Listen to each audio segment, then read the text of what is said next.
vocês sobre comunicação. Eu quero conversar com vocês sobre comunicação eficaz. Se vocês não se importarem, eu vou andar aqui um pouco com vocês para a gente pensar. Eu gostaria de perguntar quantos aqui têm até 5 anos de casamento?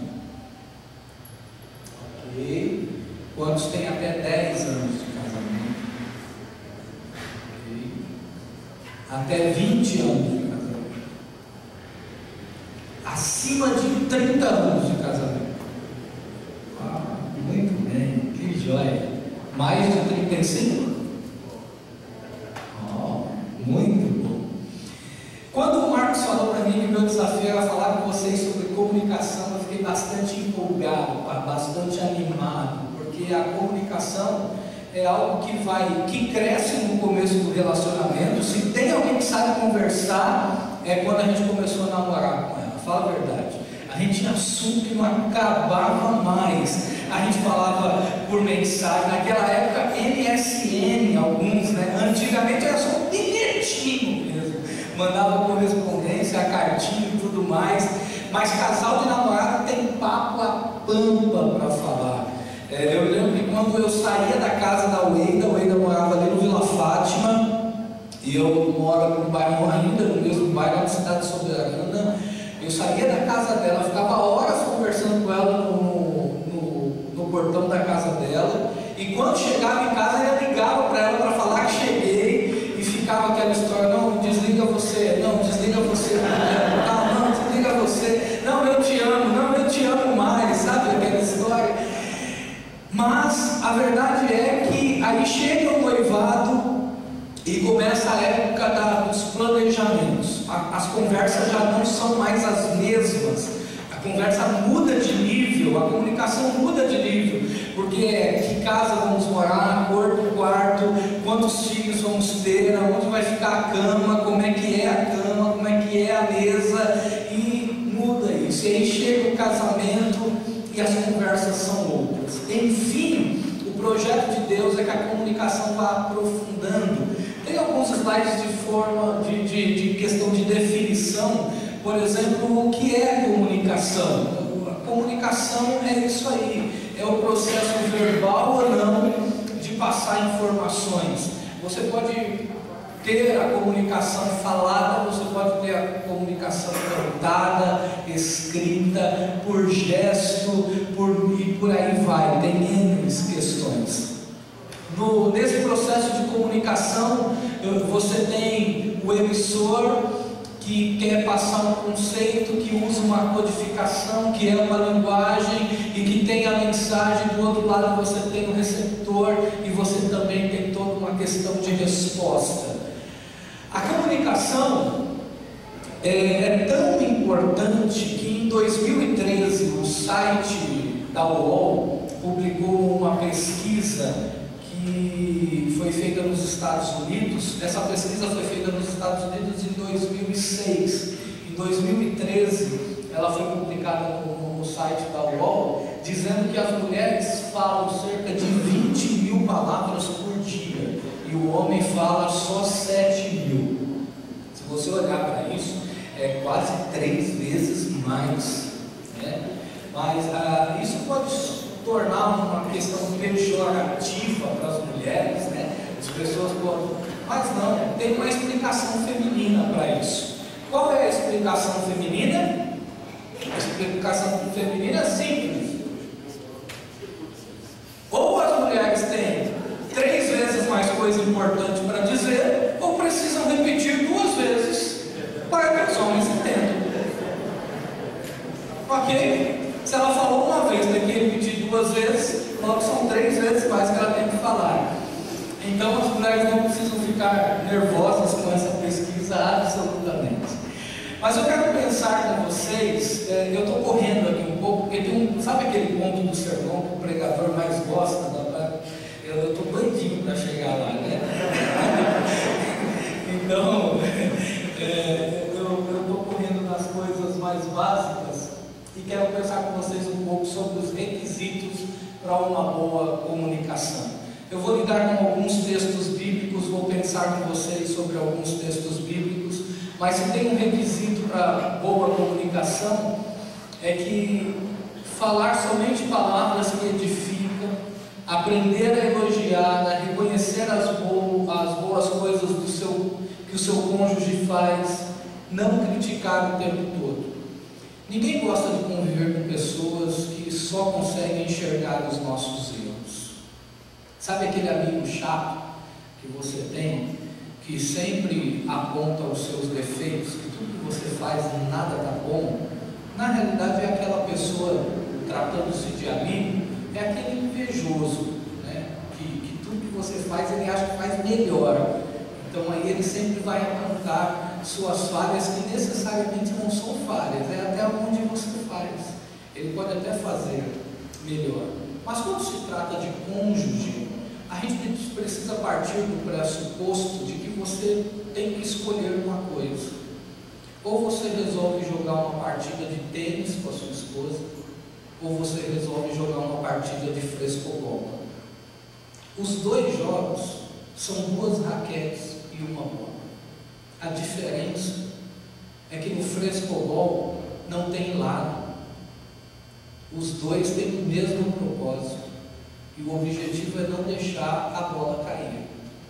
No frescobol, se a bola cair, os dois perdem. Mas no tênis, não.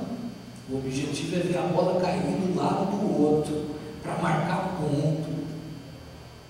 Se você escolher jogar uma partida de tênis com a sua esposa, quanto mais falha você achar nela, quanto mais crítica você achar e fazer, ponto para você, a bolinha vai caindo do outro lado. Mas no frescobol não. O erro dela é seu erro também. As deficiências dele são suas também. E aí, se a bolinha cair, se a peteca cair, os dois perdem. Então, a recomendação bíblica lá na carta de Paulo aos Efésios é que não saia da vossa boca nenhuma palavra torpe, mas só a que for boa para promover edificação, para que dê graça aos que a ouvem.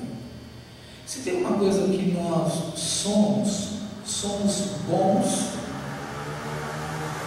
em falar com os outros.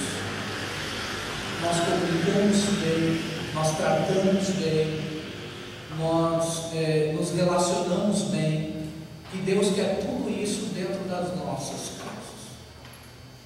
A função do líder do lar, né, não tentando lidar com essa questão profundamente, mas tem uma coisa que Deus entregou nas nossas mãos, homens, é conduzir as nossas famílias ao pé da cruz.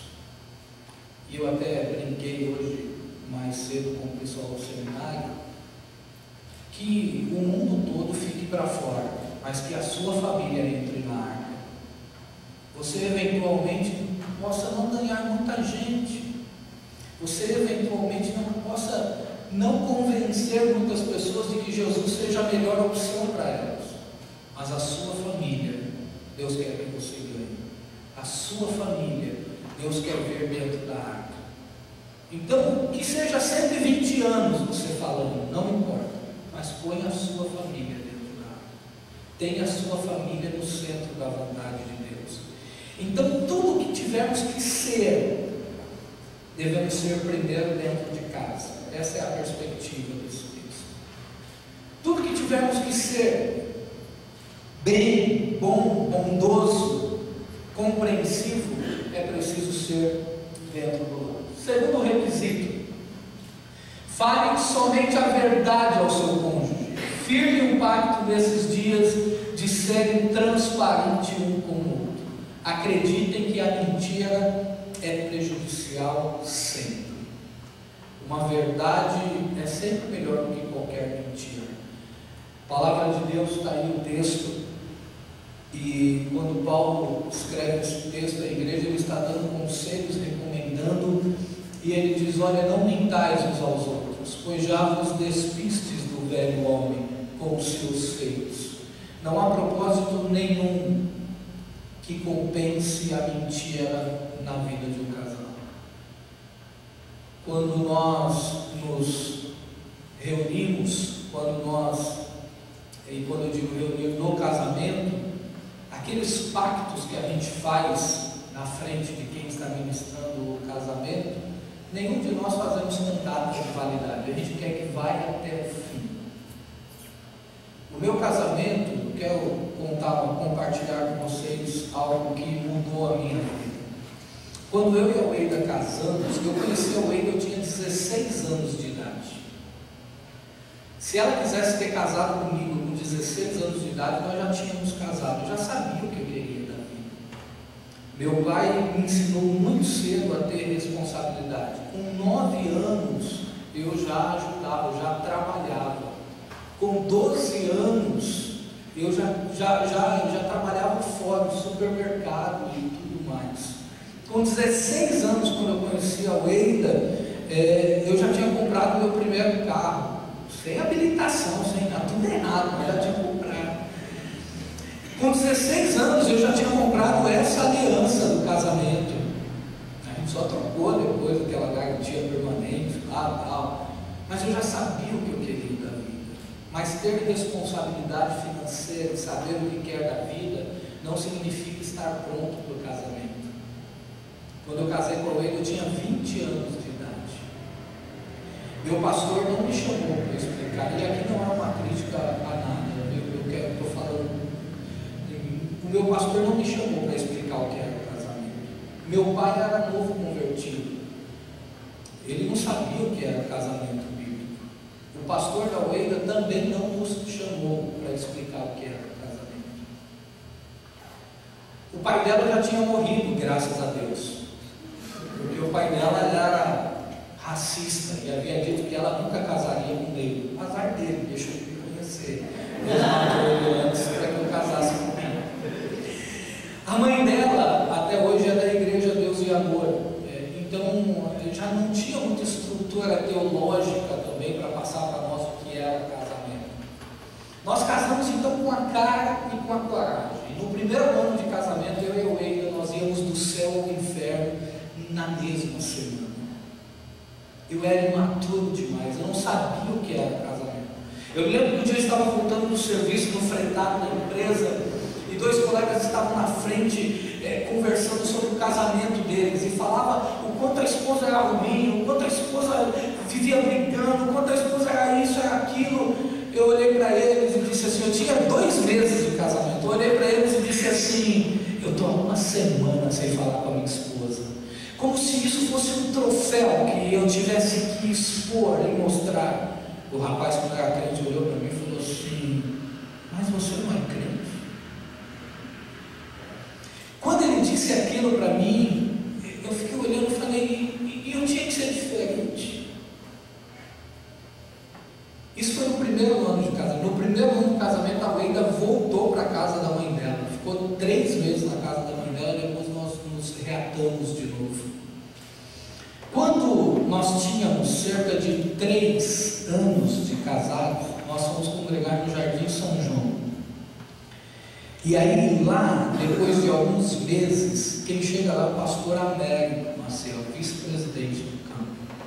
E o pastor Américo chegou e me falou assim, André, você precisa fazer um seminário. Eu falei, pastor, como eu quero fazer um seminário, mas eu não tenho condição. Ele falou assim, fica tranquilo. Aí ele conta para mim essa história até hoje. Ele fala que chegou na igreja sede, conversou com o pastor Clementino, o pastor Clementino falou assim, não, o pessoal já está estudando faz 1 semana, eu já tenho 50% de bolsa com um monte de gente aí, não tem condição não. Aí o Marcos Gouveia entrou na jogada e falou, mas pastor, o senhor não estava reclamando que o senhor não tem emprego? O rapaz quer estudar, ajuda ele. Eu falei, vai, então tá bom, ajuda ele. E eu comecei a fazer o STG, gente. A segunda disciplina que eu fiz foi uma disciplina chamada Lar Cristão. Pastor Wallace. Quando eu fiz aquela disciplina, eu mudava de lugar todo dia na sala. Eu sentava na frente, sentava no fundo, sentava do lado. Sabe aquele negócio de quando o professor está dando aula e ele olhava para mim e falava, não, alguém contou alguma coisa para ele. Sabe aquele negócio de sermão, de Deus está falando com você e você saber que é com você. Então eu tive um dia que eu cheguei na Wendy e disse: eu quero que você me perdoe, porque eu tenho feito tudo errado. E o estudo bíblico mudou a minha vida, mudou o meu casamento.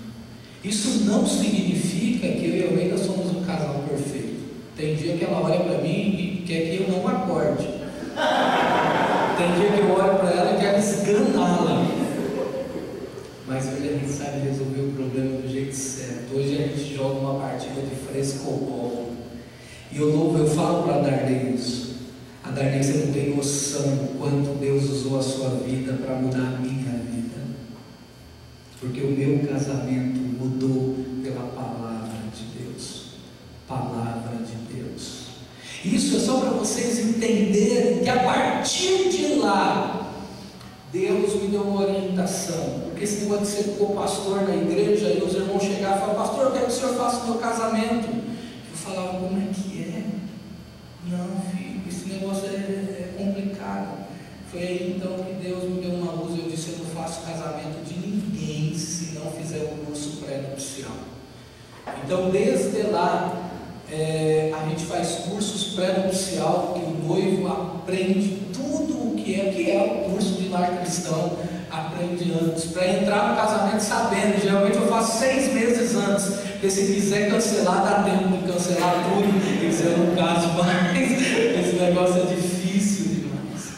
E aí de lá para cá a gente vem lidando com casais, aconselhando família, e a gente sabe o que é ministério de casais, e por isso que eu disse para o Marcos, no dia que ele foi lá no Nações, e dei para ele um desafio. Depois ele vai conversar com o pastor, porque a nossa igreja precisa disso. Parabéns para vocês, que Deus abençoe a vida de vocês, que Deus dê a você visão de que isso não é gasto, é investimento. Com família nós não gastamos, nós investimos tempo, dinheiro, cuidado, qualidade de tempo.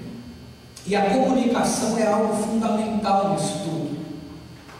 Pensando ainda nos requisitos, fale de coisas ruins, somente o necessário.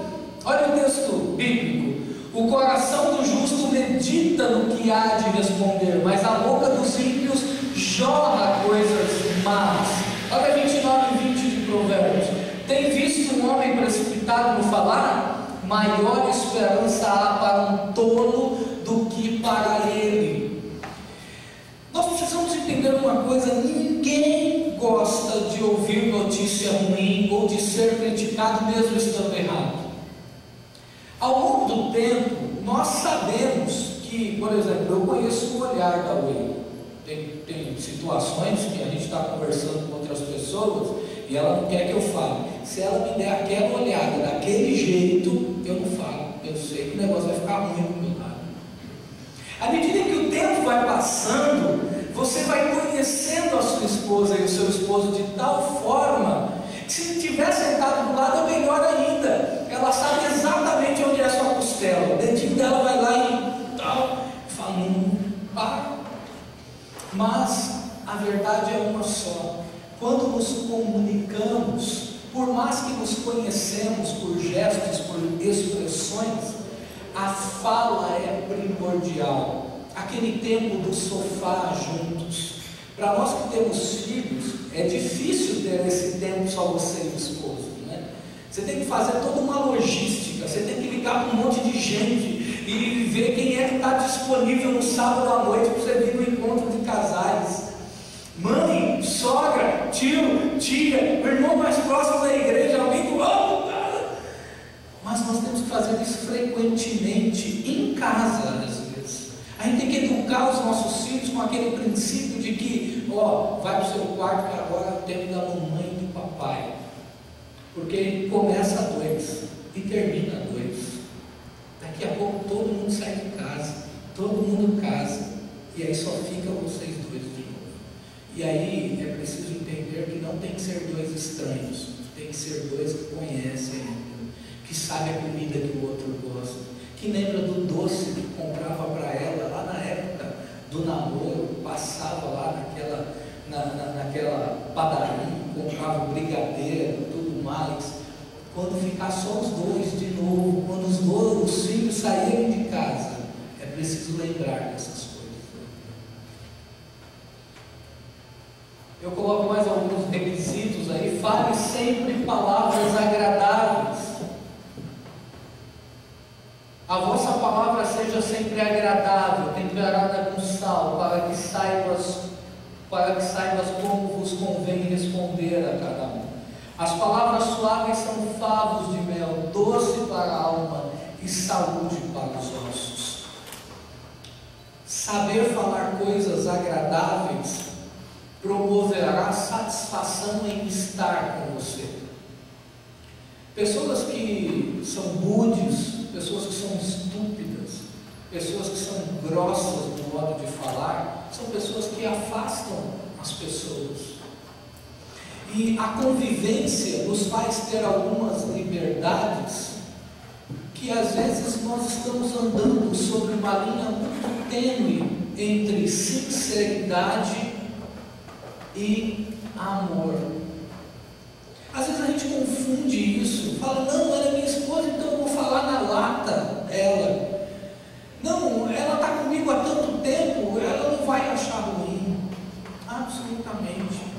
A comunicação entre o casal, se nós perguntássemos hoje aqui para as mulheres, ao longo dos aconselhamentos que temos feito, eu tenho percebido que a tônica da reclamação feminina no relacionamento é: como eu gostaria que ele me tratasse do jeito que era no namoro.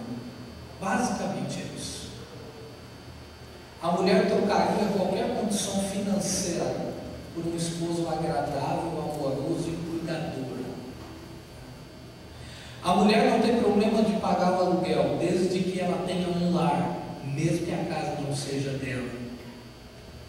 Em contrapartida, a tônica da reclamação dos homens tem sido: ela não é compreensiva comigo, eu tenho que me acabar de trabalhar e ela não compreende, ela quer só ficar conversando, ela quer ficar saindo, mas ela não sabe que ir no shopping gasta muito. Perspectivas diferentes. Às vezes a mulher não quer gastar o nosso dinheiro, o que ela quer é estar junto conosco. Esses dias eu estava conversando com um pastor amigo que falou: André, eu levo tanto serviço para casa que a minha maior dificuldade tem sido estar em casa com a minha família. Eu estou em casa, mas eu não posso ter minha família. Eu estou em casa e minha família não me entende. Meu filho fala: pai, vamos brincar de videogame, e eu falo para ele: eu não posso, porque eu tenho que resolver o problema da empresa. Minha filha diz: pai, me ajuda na lição de casa, e eu digo para ela: agora não. E aí, quando eu posso, que eu vou procurá-los, eles estão todos dormindo, porque eu fico até tarde da noite.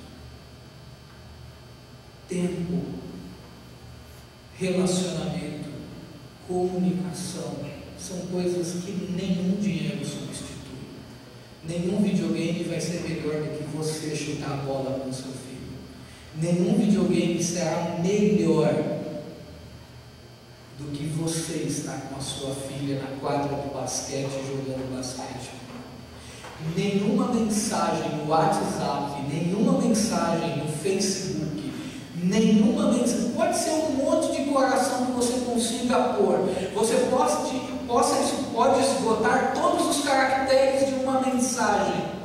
Nenhum coraçãozinho do WhatsApp compensa você olhar no olho dela e dizer: eu te amo. Isso vale muito mais a pena.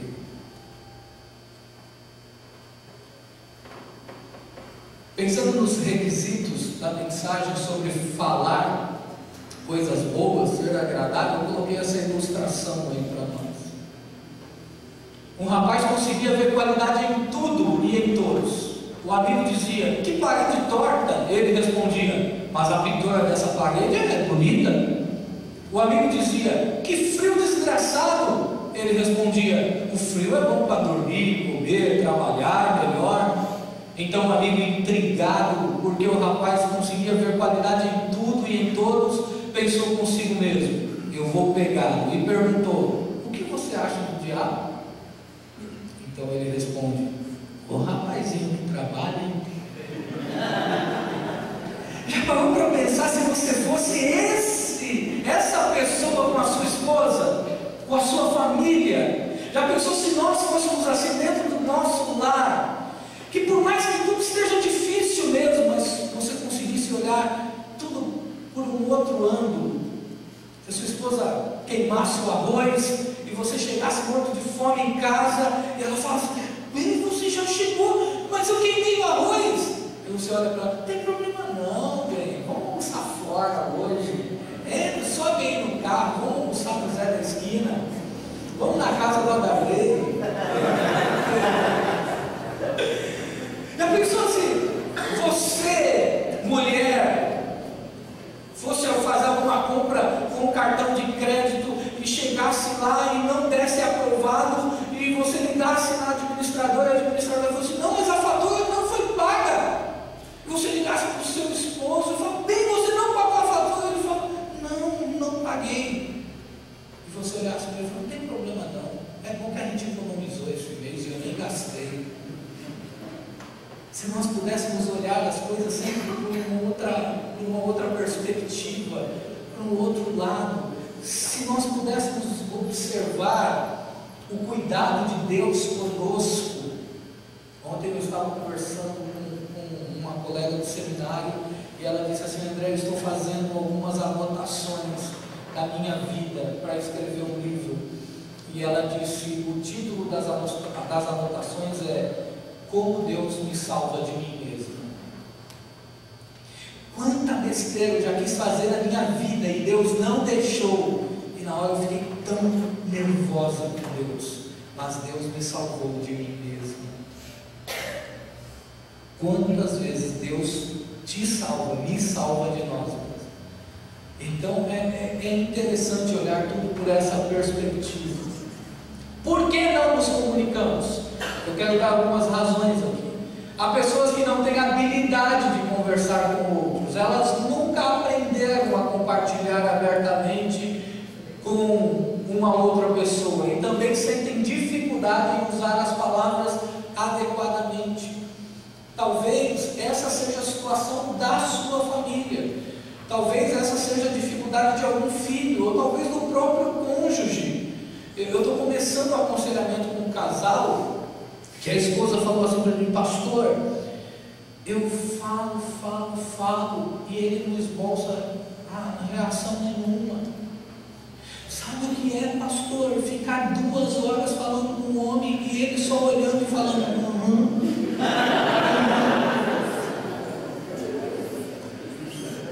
Sabe uma coisa que me deu tristeza que ela disse?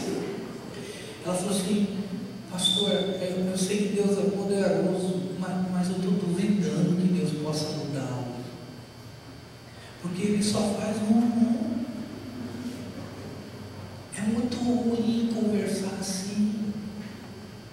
E aí a gente precisa identificar qual é o problema dessa pessoa, porque talvez essa pessoa precise de uma ajuda psicológica, talvez tenha algum bloqueio que essa pessoa precisa cuidar, precisa tratar.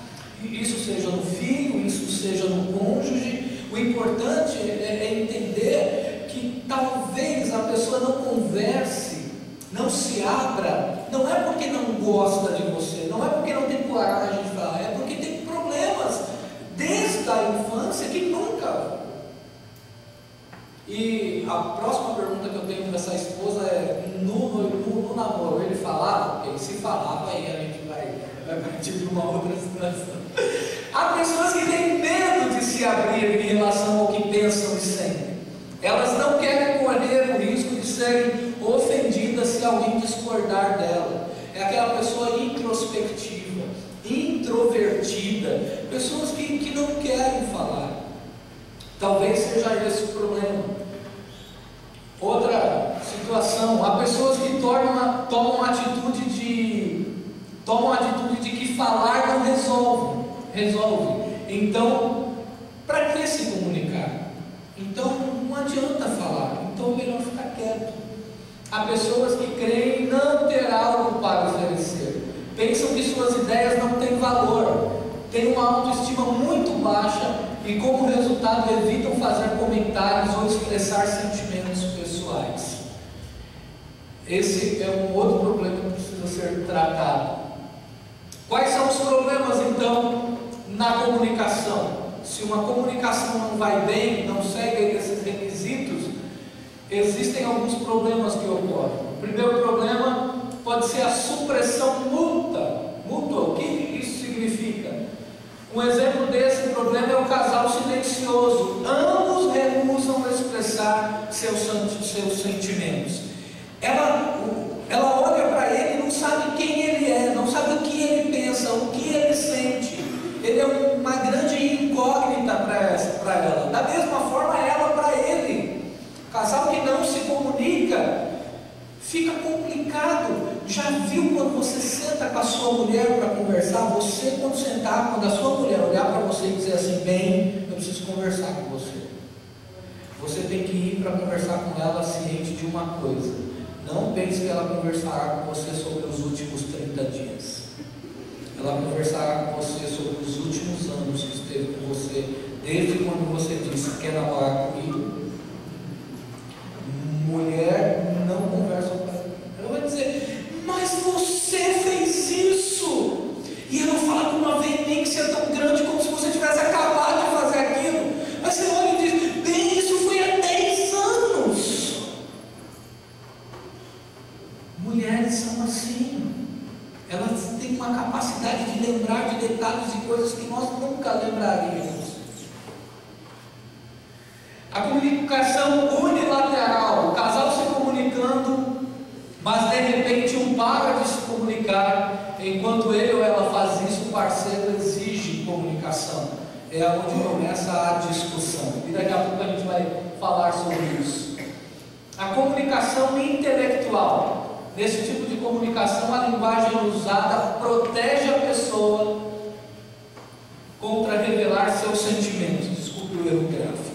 Então, nessa comunicação, a pessoa se preocupa apenas com questões técnicas, em dar informações sem passar sentimento.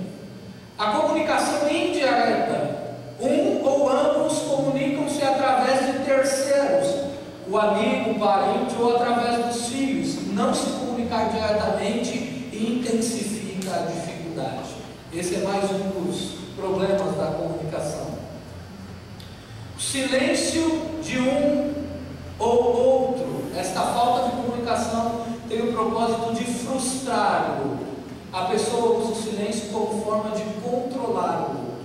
Então a pessoa fica quieta com a finalidade de provocar mesmo, não responder para produzir ira. Comunicação limitada às brigas e momentos de irritação. Nessa ocasião há comunicação onde um se abre e fala o que está sentindo ou pensando, mas a maneira como comunicou geralmente não é aceitável a outra pessoa. Então o outro se sente ofendido da forma como a pessoa está dizendo. Se tem uma coisa importante na comunicação é que você nunca deveria interromper sua esposa antes que ela dissesse tudo o que ela pensa sobre aquele assunto. E a mesma coisa para a esposa. Nunca interrompa o seu esposo sem que ele fale tudo o que ele quer falar. Porque ele ou ela está construindo o argumento. Ele te conhece, mulher. Então ele está construindo, está preparando a cama, né? Ele está preparando o caminho para chegar lá no ponto que ele quer. Mas aí você interrompe e ele fica irritado, não fala mais nada, e a confusão armou, e vai dormir no sofá, ou dorme emburrado e tudo mais. Daqui a pouco a gente fala mais um pouco sobre isso. Quais são os inimigos então da boa comunicação conjugal? Primeiro, falar demais. Falar demais é muito complicado. Nós temos um monte de ditado popular sobre isso. Quem fala demais dá bom dia a cavalo. O peixe morre pela boca. Boca fechada, não entra mosca. E por aí vai. Falar demais é sempre prejudicial. Tanto que a Bíblia tem alguns conselhos sobre isso também. O salmista diz: põe, ó Senhor, uma guarda à minha boca, guarda a porta dos meus lábios. Provérbios 13:3. O que guarda a sua boca conserva alma, mas o que abre muito os seus lábios se destrói. Eu sei, eu e a Helena temos apenas 17 anos de casamento, tenho alguns irmãos aqui que têm quase a minha idade de casamento. Quantas brigas nós poderíamos ter evitado ao longo desses anos juntos, se nós não falássemos demais? Quantas discussões poderiam ter sido evitadas? Quantas noites mal dormidas? Porque se tem uma coisa que dá insônia é briga, não é? O coração fica palpitando, você não consegue dormir, rola de um lado para o outro. Alguns conseguem dormir mesmo assim, mas são exceções. No outro dia do serviço nada dá certo. Você vai resolver os problemas e você está distraído. No trânsito é o dia que você arranha o carro, no carro de alguém. É o dia que você for o farol vermelho e a multa chega depois. Pisa demais no acelerador e o radar te pega. Esquece da placa do rodízio e vai trabalhar na hora do rodízio e a multa chega. A briga é sempre prejudicial. Já foi trabalhar brigado com a sua esposa e alguém no serviço olha para você e diz assim: está tudo bem com você? Aí que piora mais ainda o negócio. Não dá certo. Falar demais produz confusão. Nós precisamos pensar antes de falar. Precisamos entender que se tem alguém que valoriza o que falamos e o que não falamos, é o nosso cônjuge. Presta muita atenção. Um outro inimigo da boa comunicação: falar com rancor. A resposta branda desvia o furor, mas a palavra dura suscita ele. Se alguém já está nervoso e você estiver nervoso também, esse negócio não vai acabar legal. Então falar com rancor nunca funcionará. Opa, desculpa. Vamos para frente. Falar para ofender. Há alguns que falam como que espada penetrante, mas a língua dos sábios é saúde.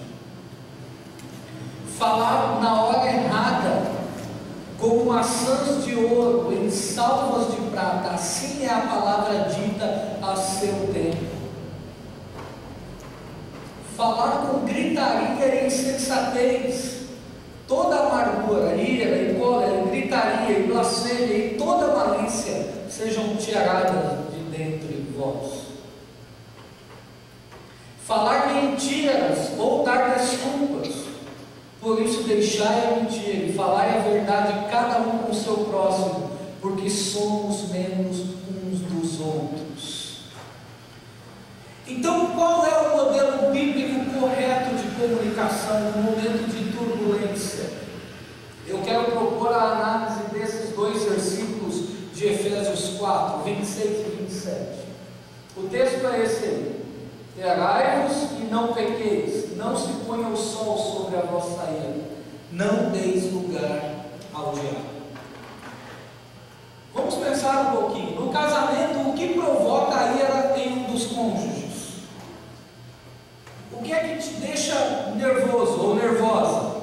Não cumprir com as obrigações devidas, não pagar contas, não guardar roupas no lugar, ver tanto TV, chegar sempre tarde, não enxergar nunca o esforço do outro.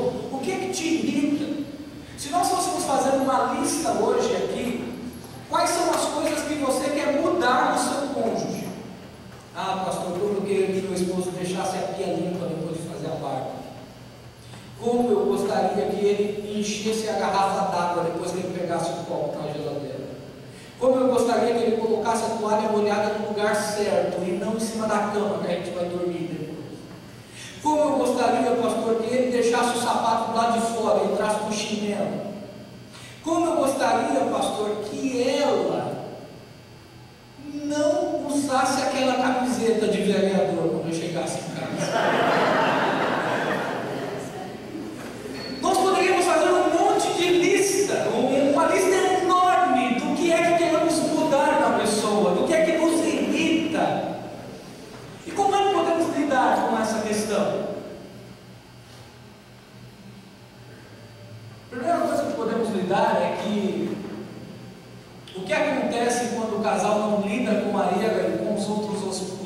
obstáculos erguido entre os dois? A resposta está aí. Há um distanciamento natural, a comunicação cessa, às vezes o respeito diminui, às vezes algumas responsabilidades deixam de ser cumpridas. Quando nós ficamos nervosos uns com os outros e não resolvemos isso da forma correta, o diabo sempre vai achar brecha no nosso lar. Se isso acontece na igreja, com os relacionamentos, imagine dentro de casa. Se não resolver o problema vai aumentar. Problemas não resolvidos, o tempo não diminui. Relacionamentos têm que ser tratados da maneira de Deus, da maneira bíblica. A distância não apaga, não adianta ir trabalhar e voltar e já querer dar um abraço e beijo, que não vai resolver. Mulher não resolve o negócio com a distância. Não adianta mandar mensagem no WhatsApp com um coraçãozinho, eu te amo, se você não pediu desculpa e não resolveu o problema. A comunicação é tão importante que não há nada que substitua o pedido de perdão, resolver os problemas. Lembram de Jacó e Esaú. Um sai fugindo achando que está tudo bem, passa anos lá, volta cheio de pompa, com um monte de presente para o irmão, dizer, não, ele vai receber o presente e ganhei ele. Ele diz, não, Deus me deu tudo isso aí também. Então não acha que porque você prosperou, Jacó, que a nossa pendência está resolvida, vamos conversar. E aí então tem que resolver. Se não resolver, cria problemas. Vamos lá então. Como aplicar esses versículos de forma prática quando há divergência e ira? O que é que eu posso fazer? Não deixando a ira virar pecado. Esse é o primeiro conselho. Ela vira pecado quando há ofensa, gritaria, indisposição para conversar, amargor. Então é preciso, você se conhece, você sabe até onde você aguenta. Ficar sem conversar não é a melhor decisão. O casal precisa firmar um pacto de não permitir que seus problemas os levem a se afastar e muito menos a chegar a ira. Como? Propostas aí. Sentando para conversar sobre isso. Comprometendo-se a fazer de tudo para cumprir. Escreva o que foi acordado, se possível. Na hora da conversa, anote o que ficou resolvido, para que possa fiscalizar depois. Segundo, tratando o problema antes que ele aumente. Os problemas não somem porque passou o tempo. Se eles não foram tratados, mais cedo ou mais tarde eles voltam. E normalmente, muito mais furiosos. O casal precisa firmar um pacto de não deixar para o dia seguinte as conversas que são prioritárias para o momento da ira ou a má comunicação. Como fazer isso? Eis aqui as propostas. Neste mesmo pacto, inclua a questão de quando tratar do problema. Reconheça como cada um consegue lidar com isso no primeiro momento e estabeleça a melhor hora para conversar. Escreva isso também. Próximo, impedindo que o diabo dê palpite na situação. Quando o casal não quer tratar de seus conflitos, ele, sem perceber, está autorizando o diabo a dar sua opinião. Ele é intrometido e, pior do que isso, é mentiroso e incita ao mal. Tem esse texto bíblico. Mas olha só que coisa interessante. Se tem algo que o ser humano gosta de fazer, é compartilhar tristezas e amarguras. Voltando para aquele exemplo de que você chega no serviço e alguém chega para você e pergunta, está tudo bem? Aí algumas pessoas lá no serviço dizem, não, não está nada mal. E o que aconteceu? Ah, meu esposo. E aí conta tudo isso para o colega de serviço. A confusão está armada. Quer ver uma outra confusão? É falar dos problemas do seu cônjuge para a sua família. Você chegar na sua mãe e reclamar do seu esposo é a pior coisa que você faz na vida, porque todo mundo vai colher depois a família toda falando mal do seu esposo. A pior coisa que tem é você reclamar da sua esposa para a sua família, porque para a sua família ela sempre será a mulher que tirou o bebezinho da mamãe de casa. Para a família dele, você sempre, para a família dela, você sempre será o homem que tirou a princesinha deles de dentro de casa. Como é que funciona então? Não fala para eles. Se você tiver que pedir ajuda, peça ajuda no Ministério da Família, de casais, na igreja, peça ajuda para um pastor, peça ajuda para alguém maduro na fé, mas não fale mal do seu cônjuge para ninguém. Isso não é bom. Não fale e também não elogie o sexo oposto. Não chega lá na roda de amigas e fala: meu esposo é bom demais. Você tem que ver como ele é. Oh, meninas, aí a outra hora diz: como assim é bom? Em tudo. Você arrumou sarna para se coçar. Fala nada não, fica só para você. Fala nada não, irmão. Larga esse negócio. Isso não vai dar certo. Porque depois o cara vai ficar olhando para a sua esposa. Ela vai ficar olhando para ele dizendo: não entrega o ouro para o bandido, não. O casal precisa firmar um pacto de não dar lugar ao diabo. Isso só é possível quando a comunicação é restaurada. A aplicação de Tiago 4,7 de 1 Pedro 3,9, daqui a pouco a gente lê, é fundamental nesses momentos. Como? Antes de dizer qualquer coisa ou antes de fazer qualquer coisa, ore. Nesta oração, peça simplesmente sabedoria e para ser honesto com os sentimentos e desejos. Se um dos cônjuges não é salvo, obviamente o salvo ora. Nem que for em silêncio ou sozinho, a Bíblia diz que o incrédulo é ganho pelo testemunho do salvo. Qual é a aplicação dos dois textos? Sujeitai-vos, pois, a Deus, resisti ao diabo e ele fugirá de vós, não tornando mal por mal, ou injúria por injúria, antes pelo contrário, bem dizendo, sabendo que para isto fostes chamados, para que por herança alcanceis a bênção. Tendo em média isso, eu quero aqui propor os 10 mandamentos para discussão. Quando você tiver que discutir, eu quero que você siga os 10 mandamentos da discussão. Primeiro, não guardarás mágoa no teu coração de um dia para o outro. Em uma discussão, não alterarás a voz. Não usarás termos grosseiros na discussão. Não comentarás com outras pessoas as falhas que vires em teu cônjuge. Não usarás o sexo como arma contra o teu cônjuge. Não envolverás terceiros, muito menos crianças, na discussão. Manterás tua boca fechada até entenderes o que o outro realmente está dizendo. Reservarás um tempo diariamente para compartilhar e conversar com teu cônjuge. Criarás bons hábitos de comunicação e tu e teu cônjuge passarão tempo juntos. Procurarás ajuda quando vocês não conseguirem resolver seus problemas juntos. Eu quero chamar aqui à frente 5 casais. Eu quero fazer isso em 5 minutos rapidinho. Então eu quero 5 casais aqui